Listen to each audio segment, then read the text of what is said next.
Boa noite. Hoje é 21 de maio de 2020, uma quinta-feira, e nós prosseguiremos com as palestras virtuais promovidas pelo Instituto Espírita de Educação no seu canal no YouTube, nesses tempos de pandemia. Acreditem, é muito mais gostoso falar para vocês presencialmente, mas a gente precisa fazer aquilo que é possível nesse momento. O tema de hoje é combatendo o comodismo.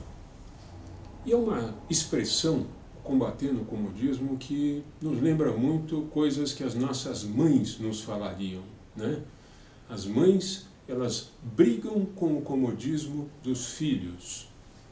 Vamos então tentar desenvolver o tema e entender o que é esse comodismo sob o ponto de vista do entendimento da língua portuguesa e o que é esse comodismo sob o ponto de vista do espírito, da doutrina espírita. Mais do que isso, por que se deve combater esse comodismo? Ora, é muito mais cômodo permanecermos como somos. Por que então combater o comodismo? E por último, como combater o comodismo? Que eu acho que na cabeça de todos é o ponto alto dessa nossa conversa. Então, o comodismo tem por significado, segundo o dicionário Priberan da língua portuguesa, qualidade ou condição do que é comodista. No Brasil, comodismo é visto como sinônimo de egoísmo e disse daquele que apenas cuida de si, indiferente a tudo mais. O comodismo também é associado à inércia, ao imobilismo, à prostração e à preguiça. Então é razoável dizer que comodista é aquele que é, por preguiça ou por inércia, egoísta, pensando apenas em si mesmo. A gente está vendo que comodismo não é uma coisa boa, ainda que seja uma coisa muito comum. E o significado do comodismo para o espírito? É preciso aqui abrir um parênteses e tratar de um tema que vai nos ajudar a compreender o comodismo, os efeitos do comodismo para os nossos espíritos. Esse tema do qual eu estou falando é a evolução, e a evolução é um dos princípios basilares da doutrina espírita. O Espiritismo nos ensina que todos os espíritos foram criados por Deus, simples e ignorantes. A ignorância aqui é no sentido correto. É o sentido de que nada sabemos quando somos criados. É como se fôssemos páginas em branco. Na medida em que nós, por meio de inúmeras experiências, chamadas de reencarnações, eu acho que isso é de conhecimento comum, aprendemos, crescemos e evoluímos, nós atingimos em determinado momento a perfeição. Todos nós somos criados simples e ignorantes e por meio de diversas experiências na matéria, chamadas reencarnações, num certo ponto, nos tornaremos perfeitos. Aí alguém pergunta, todos nós nos tornaremos perfeitos? E eu respondo, e não sou eu quem responde, são os espíritos através de Kardec. Todos nós nos tornaremos perfeitos. Até aquele criminoso condenado por crimes terríveis, inafiançáveis, até aquele criminoso. Até o meu vizinho, que tanto me incomoda, com os churrascos em que ele põe música alta e eu tentando dormir no domingo à tarde, até o vizinho. Até aquele colega de trabalho invejoso que vai falar para o chefe de mim e que conta as piores histórias e que faz o que pode para me sabotar, até ele. Todos, sem nenhuma exceção. Muito bem.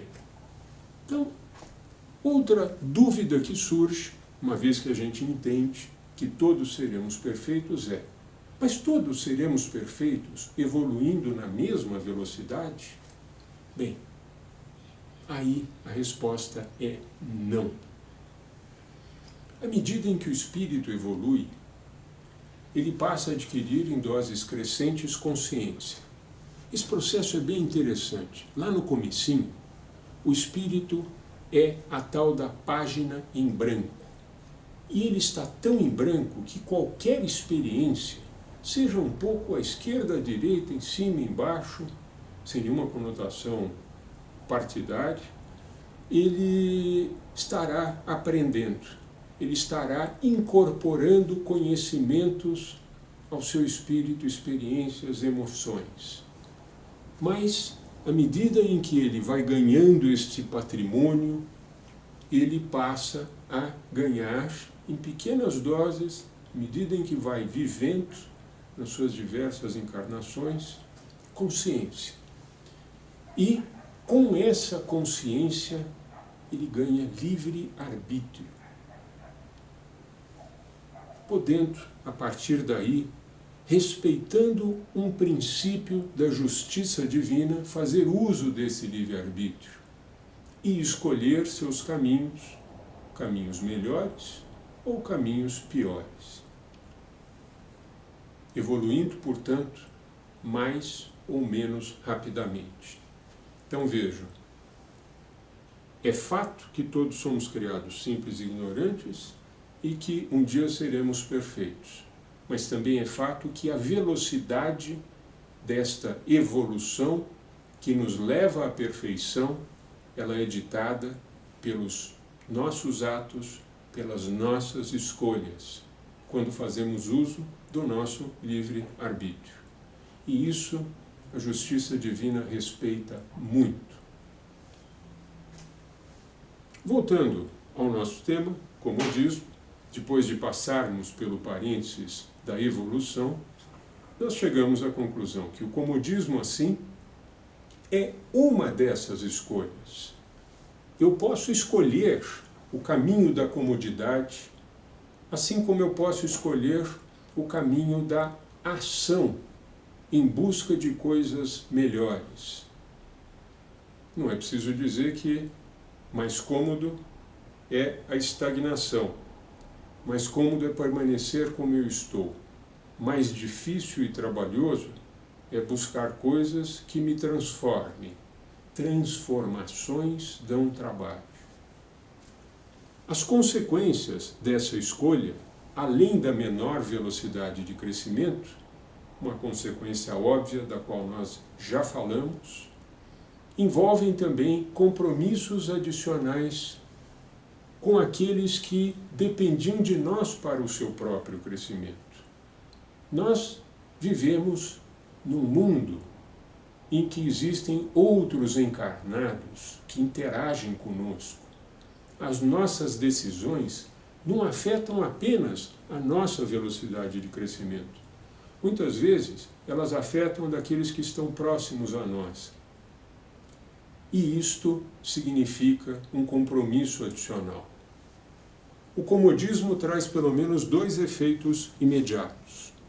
O primeiro deles é o atraso na evolução, de que já falamos, pois o comodismo e a preguiça nos levam a postergar experiências, aquelas que permitiriam o nosso crescimento, por considerá-las trabalhosas e difíceis. Todo comodista quer evitar trabalho. Todo comodista quer preservar o seu conforto. Mas que são essas experiências imprescindíveis para o nosso crescimento. O segundo efeito é o endurecimento de sentimentos, decorrentes do egoísmo, o que nos impede, o egoísmo, que é um dos sinônimos do comodismo, o que nos impede de interagir com os nossos próximos e de desenvolver as qualidades morais decorrentes dessa interação, tais como a compaixão, a solidariedade e o amor. Aqui eu gostaria de abrir um segundo parênteses no tema comodismo e tratar de um outro tema que vai ajudar a compreensão do comodismo e do porquê combater. O parênteses é em relação ao planejamento reencarnatório. Como todos sabem, ou muitos sabem, antes de cada encarnação, todos fazemos o nosso planejamento reencarnatório. Esse planejamento ele é feito com o apoio de espíritos especializados que nos auxiliam tanto na escolha das provas mais adequadas para as nossas necessidades, quanto que nos auxiliam, em decorrência dessas provas, na escolha do corpo mais adequado para o desenvolvimento dessas experiências. São processos muito cuidadosos. Em geral, o espírito que vai reencarnar participa ativamente do processo. Os orientadores, aqueles que são os técnicos no planejamento reencarnatório, eles aconselham o espírito. Muitas vezes o espírito, agoniado pelos seus erros, quer experiências duras demais que ele próprio não suportará. Então ele é orientado pelos espíritos especializados que o apoiam a limitar a intensidade das experiências que ele trará na encarnação subsequente. Desse planejamento constam as grandes experiências a serem enfrentadas, as pessoas com quem conviveremos e com as quais teremos compromissos. É claro, gente, que o planejamento é uma coisa, o nosso livre-arbítrio é outra. Nem sempre a gente cumpre com o planejamento. E é claro também que o planejamento é dos grandes eventos e não dos pequenos detalhes. Nós temos o nosso livre-arbítrio e o planejamento não é um planejamento, como não deve ser, em geral, os planejamentos, como não devem ser, extremamente detalhado. No dia 21 de maio, às 20 horas, eu sentarei à frente do computador para assistir à palestra combatendo o comodismo. Nada disso, nada disso. São as grandes experiências, aquelas que serão transformadoras para o meu espírito. O planejamento é feito com o apoio daqueles espíritos mais esclarecidos que eu já mencionei e contempla experiências adequadas às necessidades de crescimento do nosso espírito. Cada um de nós, em função das inúmeras encarnações passadas, traz pontos mais avançados dentro do nosso espírito e pontos com menor avanço. A cada encarnação, esses companheiros espirituais nos ajudam a fazer um grande balanço de como nós estamos como espíritos caminhando rumo à perfeição e nos ajudam a fazer a escolha das melhores experiências para que a gente desenvolva aquelas áreas que estão mais deficitárias dentro do nosso espírito. O conjunto dessas experiências, e aqui um aspecto lindo da justiça divina, elas não têm aspecto punitivo, mas sim educativo. Deus, ao contrário do senso comum, inclusive muitas vezes no meio espírita, Deus não nos pune, Ele só nos educa. Quando os espíritos que trabalham em nome de Deus sugerem um conjunto de experiências para nós numa determinada encarnação, eles não estão sugerindo experiências para que a gente, entre aspas, pague pelos erros cometidos em encarnações anteriores. Eles estão, com base num balanço feito de quem somos naquele momento, recomendando as experiências adequadas para o nosso aprendizado.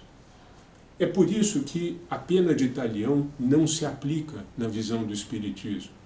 Ninguém sofre porque fez sofrer. A pessoa sofre para que ela aprenda aquilo que passou a pessoa que sofreu. E ela para de sofrer no exato momento em que ela aprender aquilo a que se destinava a experiência.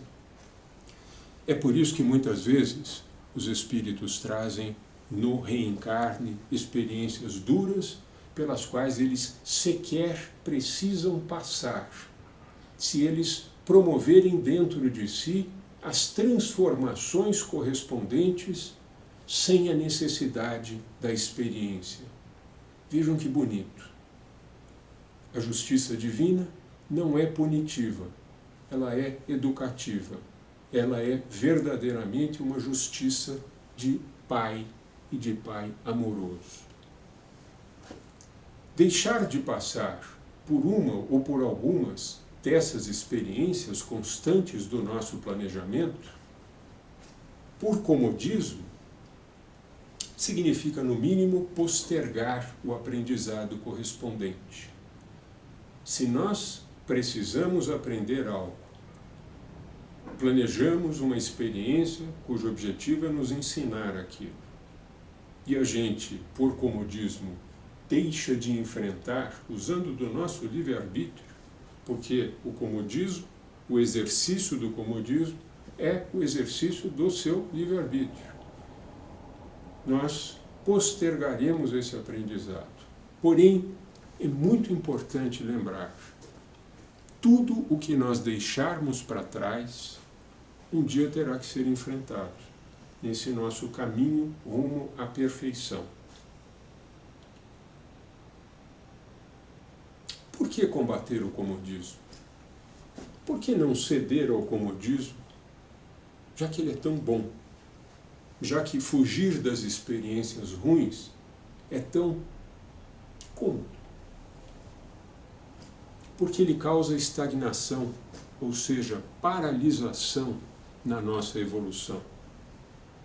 Aqui uma explicação sobre evolução para aqueles que não sabem, acho que muitos novamente já sabem. O espírito, ele só evolui. Ele pode parar e deixar de evoluir. E isso traz dentro dele, como nós falaremos em seguida, um grande incômodo.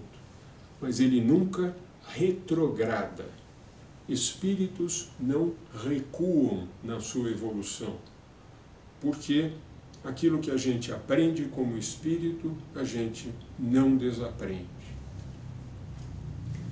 Com o tempo, essa estagnação, esta paralisação do nosso crescimento, esta redução na velocidade do crescimento, traz, em primeiro lugar, um incômodo, depois um incômodo muito forte, depois ansiedade, agonia e dor, culminando num profundo desequilíbrio. Isto é uma ferramenta que Deus, é um mecanismo que Deus pôs dentro de nós, que nos impulsiona rumo à evolução e à perfeição. Sim, usando do nosso livre-arbítrio, é possível a gente retardar o nosso crescimento. Na medida em que a gente se afasta daquele caminho, que é o caminho reto, que é o caminho do crescimento, nós vamos sentindo um incômodo, uma agonia, uma dor proporcional ao tamanho da defasagem, até que, premidos por um desequilíbrio muito grande, nós buscamos alívio que só se dá com a retomada do crescimento. Para nossa sorte, nós somos sempre acompanhados por espíritos que nos apoiam nesses processos e que nunca perdem a paciência conosco. Muitos deles são espíritos familiares com os quais nós temos vínculo há muitas encarnações. Bom, agora, talvez o ponto mais relevante de tudo isso que falamos, ou pelo menos o ponto para o qual todos os argumentos anteriores nos levam. Como combater o comodismo? Na sociedade que a gente vive hoje, em que a gente resolve as coisas com fórmulas prontas, eu imagino que alguns devem estar esperando as 3 regras para combater o comodismo em 40 minutos, ou 2 aulas em podcasts, ensinando como combater o comodismo com rapidez e sem esforço, ou outras fórmulas prontas, como muitas que existem para muitas coisas. Porque hoje nós, incapazes de buscar a nossa modificação dentro de nós, buscamos com fórmulas externas. O comodismo, infelizmente, gente, não se combate com medidas externas milagrosas. E muito cá entre nós, as outras coisas também não são combatidas assim. Eu me reporto novamente ao exemplo daquele que quer emagrecer porque quer melhorar a sua saúde. Ele compra livros da dieta da lua, da dieta do sol, da dieta de comer muita carne ou da dieta de não comer carne nenhuma. Ele compra vários livros ou vários audiobooks ou várias fórmulas, cada uma prometendo resultados mais rápidos e milagrosos do que a anterior. Mas ele não faz o mais importante, que é a razão pela qual nenhuma dessas coisas funciona de forma permanente. Porque para vencer o comodismo e as outras características difíceis que estão dentro de nós, é preciso, reconhecer a existência do comodismo e das outras características. E 2, tomar a decisão interna de promover as mudanças necessárias. Ninguém decide por nós. Não há método milagroso que me obrigue a fazer aquilo que eu mesmo internamente não tomei a decisão de fazer. Isto é a base da modificação dos nossos espíritos. Dá trabalho? Dá trabalho. Dá trabalho mesmo. O recondicionamento dos nossos hábitos sempre dá trabalho. Mas é só tomando a decisão e enfrentando essa dificuldade que nós, aí sim, poderemos usar de apoios externos. Após esses 2 passos simples de descrever, em 2, 3 minutos eu os descrevi, mas muito difíceis de implementar, particularmente o segundo deles. Conseguir apoios externos é mais simples e mais efetivo. Se eu já tomei a decisão de me modificar, eu buscar algo, uma estratégia, algum apoio prático, se torna um acessório e não mais o principal. O principal é a minha decisão, está dentro de mim. E assim tem início um grande círculo virtuoso nos nossos espíritos. Com a redução do nosso comodismo, do nosso egoísmo, do hábito de olhar só para nós, nós ficamos mais sensíveis ao sofrimento dos outros, desenvolvendo qualidades como a solidariedade e o amor pelo próximo. E também nos tornamos mais atentos às nossas falhas, ficando mais propensos a promover outras modificações internas. O fato é que esses processos de recondicionamento internos que ocorrem no espírito, eles são de certa forma semelhantes. Eles pressupõem que a gente reconheça a existência do erro, que a gente aceite que esse erro existe dentro de nós. Às vezes a pessoa até racionalmente reconhece que tem um problema, mas ela não aceita a existência do problema. É preciso aceitar, é preciso partir de um ponto e, para isso, é importante a compreensão que nós somos espíritos imperfeitos. Nós estamos a meio caminho da evolução, da perfeição. No entanto, aí vem o passo importante. É a decisão de iniciar o recondicionamento. Isto vale para o comodismo, isto vale para outras características nossas que merecem transformação. É isso, em essência, que é aquilo que Kardec põe como uma das coisas mais importantes pregadas pela doutrina espírita, que é a reforma íntima. Muito obrigado, boa noite, eu espero que fiquem bem em seus lares, com as suas famílias, e não deixem de vibrar por aqueles que hoje enfrentam essa doença, planejando ou não planejando, precisando ou não da experiência, mas todos eles são nossos espíritos companheiros que merecem o nosso carinho, que merecem a nossa solidariedade. Seus familiares e também aqueles que usam o seu tempo, a sua saúde, às vezes abdicando da convivência com familiares, para combater essa doença. Muito obrigado.